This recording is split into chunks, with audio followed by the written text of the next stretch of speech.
Hi, this is Scott Garibay, and today we're going to talk about the three drives. The three axes that drive every political decision, every political stance, and every political policy. And I'm going to define these three axes, right? These drives that push forward political decisions, political stances, political policy. And the reason why I'm going to do it, I'm going to set it right here for Andrew Yang and his team, so that he can have a better understanding of these axes, right? And specifically, so that he can use these axes as the proper, unique tools they are and use them to his maximum effect. And I think that understanding these drives, right, will help him specifically to build better sound bites, to counterstrike against political attacks, and if he chooses, to deliver his own political attacks effectively, surgically, right?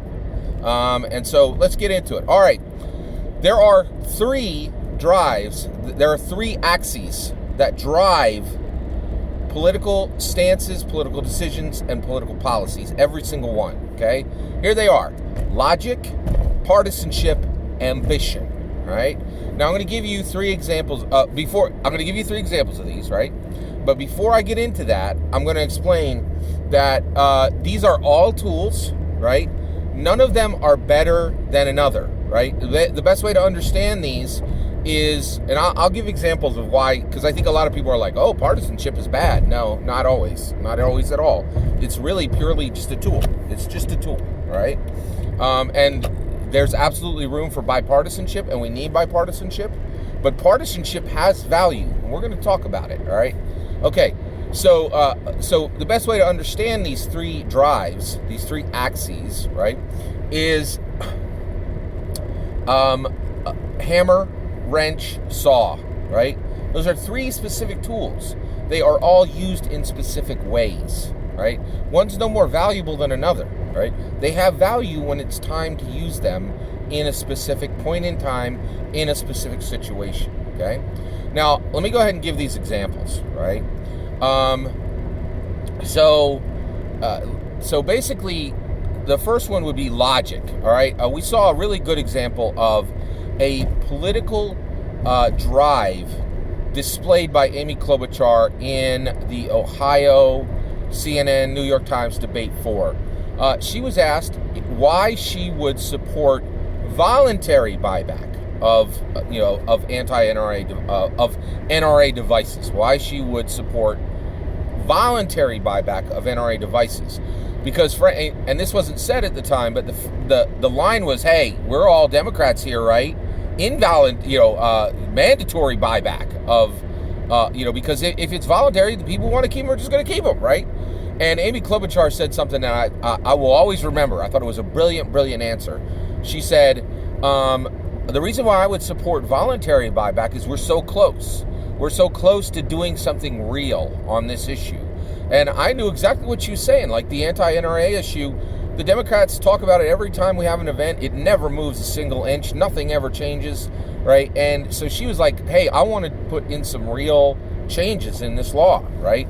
And voluntary buyback will allow me to get the votes I need to make a significant change, right? Rather than saying, okay, let's do mandatory buyback, and now you have a bunch of Republicans who are voting again and nothing happens, right? That was a political drive. She took a political stance, and that political stance was completely driven by logic. It was not the party line. It was not partisanship, right?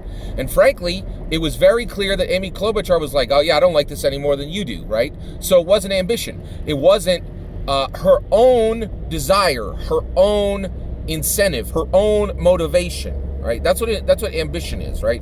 Is I am going to move forward my ideas, my own, my values, what I care about. So this decision was not partisan, and it was not a partisanship stance. It wasn't a ambition stance. It was a purely logical stance, right? Now we'll go right to the other side of it, right?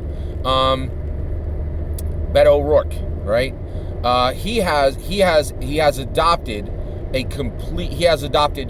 the most hardline anti-NRA stance possible, right?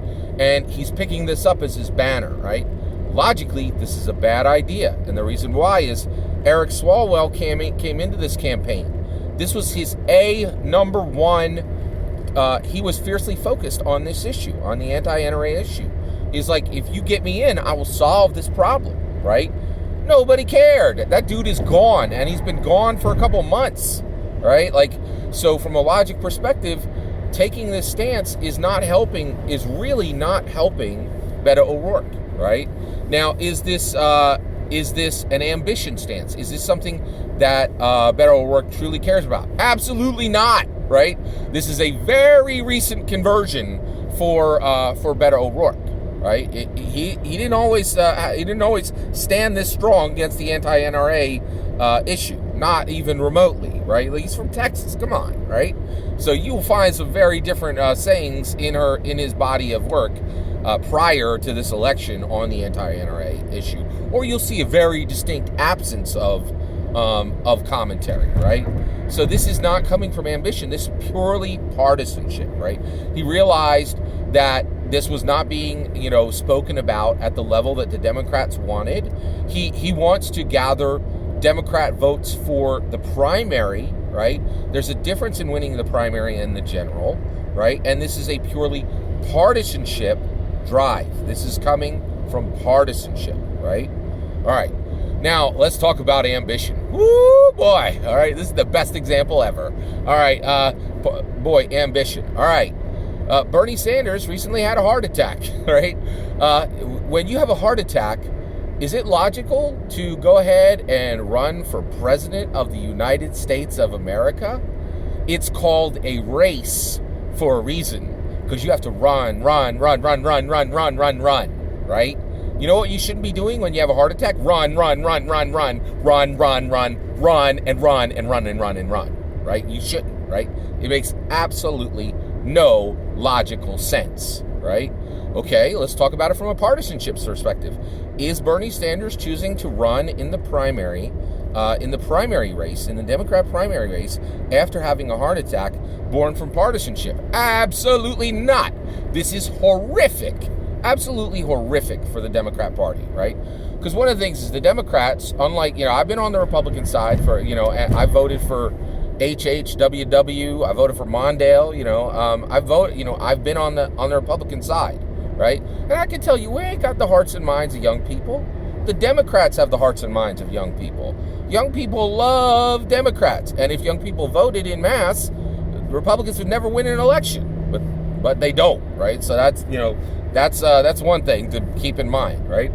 Now, here's the thing. With Bernie now running after I have a heart attack, it validates, it serves to connect the Democrat Party to geriatric leadership, right? So basically, the Democrat Party is like, we're the party of the young, hip people, right? See, Joe Biden, Elizabeth Warren, a Bernie Sanders. Like, come on, man, it's terrible, right? And because he's running when there are so many reasons why he wouldn't run, and the fact that the Democrat Party is still, just like AOC came out, was like, thumbs up, yeah, geriatric leadership, let's do it, right? Like, it's catastrophic. It is just a catastrophic look for the Democrats. It clearly is not coming from a place of partisanship. Ambition, right? Now, again, this isn't a bad thing, right? Bernie is saying, hey, I've been driving for this my whole life. I care about this. And he's not saying, I want to clutch the power of the presidency for myself, right? No, he genuinely wants to help Americans, right? I believe that's true, absolutely. I don't think he has any idea how to actually help Americans, but I do not for 1 minute question his desire and his genuineness in his desire to help Americans. He truly believes that the things that he would implement would help Americans. I don't think that for a moment, but I don't question at all his very genuine belief that he would help Americans with his, with his actions, with his policy stance, his policies, his stances, his political decisions, right? So he is saying, hey, I will trade everything. I will trade everything I am. I will trade being here, right, for a single day in the Oval Office, to put in one law, to make one encouraging speech, to shake one child's hand, because even with a single day, I will change the future of this nation. And he's not wrong. If you are president for a single day, you change the future of this nation, either through action or inaction, right? Like it's important. Like I said, if you're president, the plates you scrape corn off of and shove into your mouth with a spoon, they'll go in a museum one day. Like, I cannot tell you how important the American presidency is. And even if you're there for a single day, it's fine. And also, Bernie is also proving to us, hey, you don't need a long-term president. Presidents don't need to have longevity. You can have a president with, if you buy milk, right, you would like it to say 2 weeks, right? But the reality is, with the American presidency, you can get a jug of milk that expires tomorrow, right? And the reason why is you always have another jug of milk in the fridge. That's why we have a vice president, which means, hey, go to town, man. We don't need, you can get a perishable item for the president. And Bernie is redefining the presidency in this way. This is and this is pure ambition. He's like, I've been driving for this. This is me. I want this, and I want it for a good reason. I want it to help Americans. I don't think for one reason that Bernie's trying to grasp the presidency and get that power for himself. No, he's he is a genuine patriot. I think Bernie Sanders definitely loves this country, right? However, I think he's incredibly misguided on socialism, and the idea that you could ever really win anything in America with a socialism sticker slapped on your forehead is outrageous, right? So there you go, all right? Logic, partisanship, ambition, right? By the way, UBI is ambition, right? Andrew Yang chose UBI through ambition. Logically, UBI is not a great platform, okay? And the reason why is it is incredibly hard to understand, and people are repulsed by it the first time they hear it most of the time, right? 51% of people do not hear $1,000 a month for free and go, oh, that sounds great. They go, what? That's the other reaction I had. That's the reaction most people have, right? It is counterintuitive. It does not make sense until you have fully understood the massive ramifications that make UBI necessary, right? And what really makes UBI necessary right now is the impending automation storm, which Andrew Yang saw a decade before anybody else, wrote books about it, and prepared himself to run for president, right? That's it, right? That's the reason, right? But from a logic perspective, it's not great logically, right? UBI is not a great idea yet logically. UBI is absolutely not a partisan issue. The vast majority of Democrats do not support UBI when this election started, right? Now, you can massively shift what a party believes in just by the conversations that happen in the primary race, right? We've seen that, right? Bernie Sanders did in 2016. Andrew Yang is doing it right now. The difference is Bernie lost in 2016. Andrew Yang's going to win in 2020, right? So not only did he win the conversation, he's going to win in 2020, right? It's important. It's an important distinction, right? So yeah, that's important, right? So it's not the party line, right? UBI is absolutely not the party line. Now, guess what?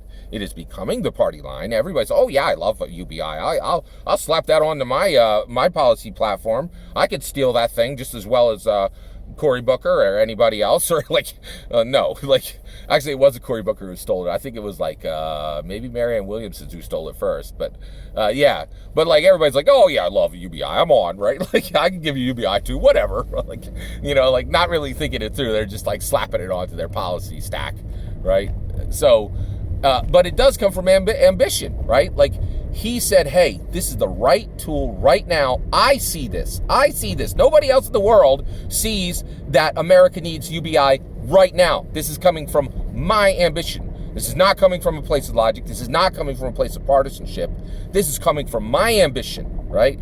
To do this for America, right? And when I'm saying ambition, I'm it's not oh, I'm grabbing this for me. It's saying, I am going to determine how Americans are helped, right? That's how we're defining ambition here, right? And I think now, okay, so I've explained it, right?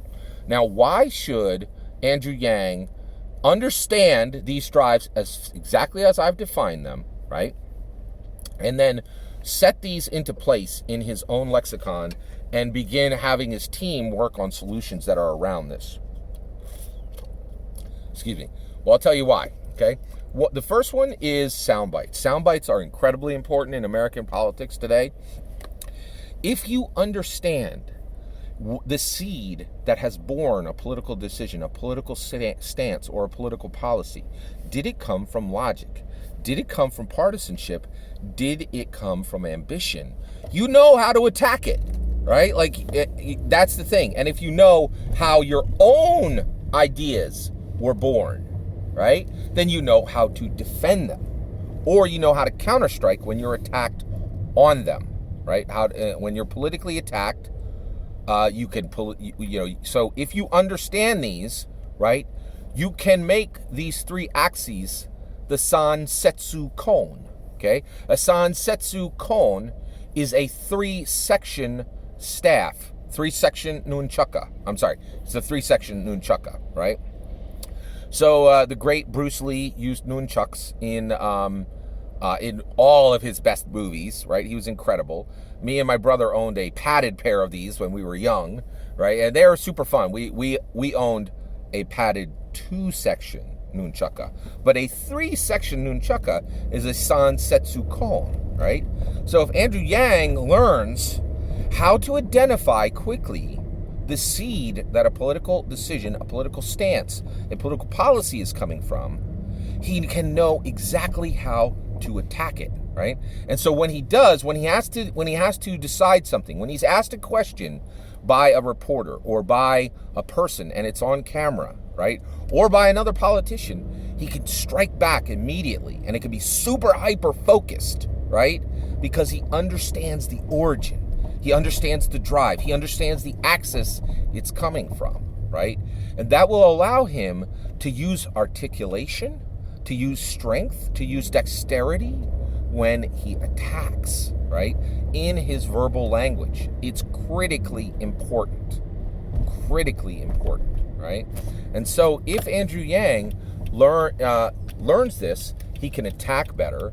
And here's the other one. When he knows where his own stances, his own decisions, and his own policies come from, what their actual source was, right? And a lot of times we want to think it's one way, right? I think most politicians, most leaders would say, oh, all my decisions are logically based. They're not from partisanship. They're not from ambition. Oh, by the way, why is ambition really important? The reason why ambition is really important is risk, right? Logic will almost always have you avoid risk, right? And the reality is risk is incredibly necessary. Like, I play Dungeons and Dragons, and it's important to understand that you will roll your D20 a lot in the game. And sometimes it comes up a 20 and you get a great result. That's called a critical. And sometimes you roll a 1 and you get a critical failure, right? And that's where ambition is incredibly important, right? Is logic will often tell you go away from risk, right? But you need politicians to be leveraging down on ambition, right? And the reason why is there are times where you're going to roll your dice and you might have an 8 out of 10 chance of succeeding, and it might come out catastrophically wrong, but you were still right to take the chance because 8 out of 10 the dice would have come up your way and it would have worked out great. And you cannot do great things without risk. You cannot. And America needs to have some risk attached to its political decisions, its political stances, and its political policies of its leaders, so that it goes in robust directions, right? And the other thing is America absolutely should be taking risks because we have so many resources, right? When you have resources, you have the opportunity for risk, and you should be leveraging down on risk, right?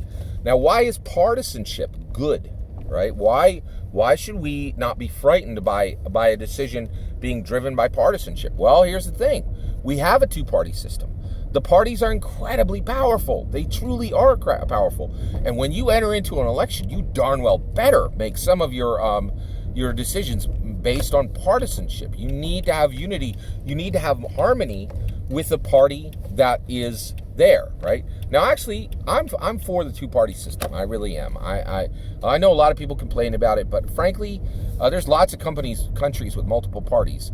Britain and Italy, and I think Greece is one of them. None of them run better than us. None of them run more smoothly, right? They're all way behind us, right? And so I definitely support the two-party system. And as long as we have the two-party system, some, not all, the right amount, the correct ratio should be driven through partisanship. And then logic. I don't really need to explain to you why logic is good. Everybody loves logic. We're all fans of logic, right? So that is my breakdown of the drives, the axes, right? Of what drives, the axes that drive political decisions, political stances, and political policies. I'm setting this here for Andrew Yang and his team because I want Andrew Yang to listen to this carefully, right? And then begin to use it for powerful soundbite political attacks and political counterstrikes, right? Because I'm convinced that today the angle of skirmish is involved in language, right? And this will help him to be more articulate, have more strength, have more dexterity in his articulation when he is creating sound bites purposely, right? All that's my opinion. I'd love to hear your opinion. Let me know in the comments below. Please consider liking and subscribing, and have a wonderful millennium.